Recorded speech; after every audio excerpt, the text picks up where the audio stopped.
కుంభరాశి వాళ్లకు ఈ వారం అనవసరమైనటువంటి ప్రయాణాలు వెంటాడుతూ ఉంటాయి. వివిధ కారణాల చేత గతంలో ఆగిపోయినటువంటి పనులను తిరిగి ప్రారంభించుకోగలుగుతారు. నిరుద్యోగ సంబంధమైనటువంటి అంశాల్లో ఇబ్బందులు తొలగిపోతాయి. అనుకున్నటువంటి ఉపాధి ఉద్యోగ అవకాశాలను సాధించుకునే అవకాశాలు ఎక్కువగా కనిపిస్తున్నాయి. అలాగే ఉద్యోగపరమైనటువంటి అంశాల్లో కార్యాలయాల్లో మీ తోటి ఉద్యోగస్తులతో జాగ్రత్తగా వ్యవహరించాలి. అనవసరమైనటువంటి ఆధిపత్యాలు కొనసాగించకూడదు.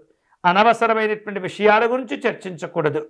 వివిధ రూపాల్లో మార్పులు చేర్పులతో కూడినటువంటి కొన్ని నిర్ణయాలు మీ యొక్క ఆలోచనలను, మీ యొక్క ఆత్మవిశ్వాసాన్ని దెబ్బతీసేటటువంటి ప్రయత్నం చేస్తుంది.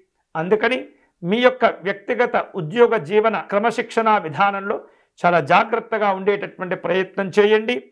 అలాగే వ్యాపార సంబంధమైనటువంటి అంశాల్లో పెద్దగా లాభాలు లేనప్పటికీ కూడా నష్టం మాత్రం అంతగా కనిపించడం లేదు. నష్టాలు కలగవు. అలాగే వివిధ రూపాల్లో అనుకూలమైనటువంటి ఫలితాలు పొందేందుకు తీవ్రంగా కష్టపడుతూ ఉంటారు. కుటుంబ పెద్దల యొక్క ఆరోగ్య విషయాల్లో జాగ్రత్తలు తీసుకోవాలి. ఎటువంటి పరిస్థితుల్లో ఎలాంటి విషయంలో అయినా సరే తొందరపడకుండా జాగ్రత్తగా నిదానంగా అనుకున్నటువంటి పనులు పూర్తి చేయండి. అనుకున్నటువంటి పనులు చేపట్టండి. హాయిగా ఆనందకరమైనటువంటి శుభాలు మీకు కలిసి వస్తాయి. ఈ వారం విశేషమైనటువంటి శుభ ఫలితాలు పొందేందుకై దుర్గా అమ్మవారిని పూజించే ప్రయత్నం చేయాలి.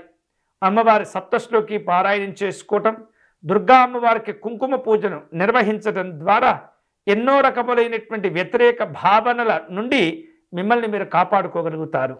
దుర్గా ఆరాధన ఈ వారం చాలా చాలా శ్రేష్టము.